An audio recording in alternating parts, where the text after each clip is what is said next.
할렐루야, 주님의 이름으로 평안을 전합니다. 오늘 하나님께서 우리에게 주시는 말씀은 사무엘상 6장 1절에서 12절까지 말씀입니다. 여호와의 궤가 블레셋 사람들의 지방에 있은 지 7달이라. 블레셋 사람들이 제사장들과 복술자들을 불러서 이르되 우리가 여호와의 궤를 어떻게 할까? 그것을 어떻게 그 있던 곳으로 보낼 것인지 우리에게 가르치라. 그들이 이르되 이스라엘 신의 궤를 보내려거든 거저 보내지 말고 그에게 속건제를 드려야 할지니라. 그리하면 병도 낫고 그의 손을 너에게서 옮기지 아니하는 이유도 알리라 하니, 그들이 이르되 무엇으로 그에게 드릴 속건제를 삼을까 하니, 이르되 블레셋 사람의 방백의 수요대로 금 독종 5과 금쥐 5마리라야 하리니 너희와 너희 통치자에게 내린 재앙이 같음이니라. 그러므로 너희는 너희의 독한 종기의 형상과 땅을 해롭게 하는 쥐의 형상을 만들어 이스라엘 신께 영광을 돌리라. 그가 혹 그의 손을 너희와 너희의 신들과 너희 땅에서 가볍게 하실까 하노라. 애굽인과 바로가 그들의 마음을 완악하게 한 것 같이 어찌하여 너희가 너희의 마음을 완악하게 하겠느냐. 그가 그들 중에서 재앙을 내린 후에 그들이 백성을 가게 함으로 백성이 떠나지 아니하였느냐. 그러므로 새 수레를 하나 만들고 멍에를 메어보지 아니한 젖나는 소 2마리를 끌어다가 소의 수레를 메우고 그 송아지들은 떼어 집으로 돌려보내고 여호와의 궤를 가져다가 수레에 싣고 속건제로 드릴 금으로 만든 물건들은 상자에 담아 궤 곁에 두고 그것을 보내어 가게 하고, 보고 있다가 만일 궤가 그 본 지역 길로 올라가서 벳세메스로 가면 이 큰 재앙은 그가 우리에게 내린 것이요 그렇지 아니하면 우리를 친 것이 그의 손이 아니요 우연히 당한 것인 줄 알리라 하니라. 그 사람들이 그같이 하여 젖나는 소 2를 끌어다가 수레를 메우고 송아지들은 집에 가두고 여호와의 궤와 및 금쥐와 그들의 독종 형상을 담은 상자를 수레 위에 실으니, 암소가 벳세메스 길로 바로 행하여 대로로 가며 갈 때에 울고 좌우로 치우치지 아니하였고 블레셋 방백들은 벳세메스 경계선까지 따라가니라. 아멘. 이스라엘에게서 빼앗아 온 언약궤는 블레셋에게 큰 재앙을 일으켰습니다. 언약궤가 가는 곳마다 많은 사람들이 죽고 독한 종기가 발생했던 것입니다. 블레셋 사람들은 제사장들과 복술자들을 불러서 언약궤를 어떻게 해야 할지를 물었습니다. 결국 이들은 언약궤를 이스라엘에게 다시 돌려보내기로 결정했습니다. 이를 통해 알 수 있는 것은 여호와 하나님만이 이 세상의 진정한 통치자시라는 것입니다. 오늘 말씀은 진정한 통치자이신 하나님 앞에 어떻게 살아야 할지를 가르쳐주고 있습니다. 하나님께서 이 세상을 통치하고 다스린다는 사실을 인정해야 합니다.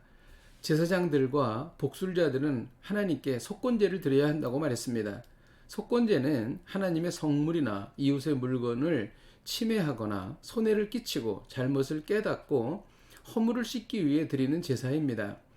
제사장들과 복술자들은 종기 모양의 금 형상 5과 금쥐 5마리를 만들어서 이스라엘 하나님께 영광을 돌리라고 말했습니다. 사실 이는 속건 제물이 아닙니다. 그러나 이렇게 했다는 것은 하나님께서 이 세상의 통치자이심을 그들이 인정했다는 것입니다. 이 세상을 통치하시고 다스리시는 분은 오직 하나님이십니다. 이를 인정하고 받아들여서 하나님께 영광을 돌리시기를 주님의 이름으로 축복드립니다. 성도는 진정한 통치자이신 하나님 앞에서 어떻게 살아야 합니까? 죄를 지었을 때 신속히 회개하고 돌아와야 하는 것입니다. 과거 애굽 사람들은 이스라엘 백성들을 해방시키라는 하나님의 명령에 순종하지 않아서 10가지 재앙을 당했습니다.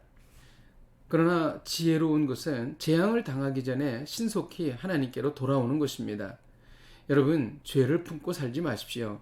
죄를 지었다면 신속히 진심으로 회개하고 하나님께로 돌아오십시오. 이것이 최선의 방책인 것입니다. 또 성도는 진정한 통치자이신 하나님 앞에서 어떻게 살아야 합니까? 12절을 읽도록 하겠습니다. 암소가 벳세메스 길로 바로 행하여 대로로 가며 갈 때에 울고 좌우로 치우치지 아니하였고 블레셋 방백들은 벳세메스 경계선까지 따라가니라. 놀랍게도 암소가 벳세메스 길로 똑바로 행해서 걸었다는 것입니다. 소가 똑바로 걸어간다는 것은 참으로 신기한 일입니다. 벳세메스로 가면 이 재앙이 하나님께서 블레셋에게 내린 것이라고 말했는데 정말로 소는 벳세메스 길로 똑바로 걸어갔던 것입니다. 한 번도 멍에를 매지 않았던 암소 2마리가 똑바로 걸어갔던 것입니다. 자신의 새끼들을 떼어 놓았는데도 똑바로 걸어갔던 것입니다. 이와 같이 하나님께서 하시는 일은 일반 상식을 초월합니다. 이런 암소들의 행동을 통하여 재앙이 하나님께서 행하신 일임을 증명하는 것입니다. 세상의 모든 일은 하나님의 주권으로 이루어진다는 것을 깨달아야 합니다.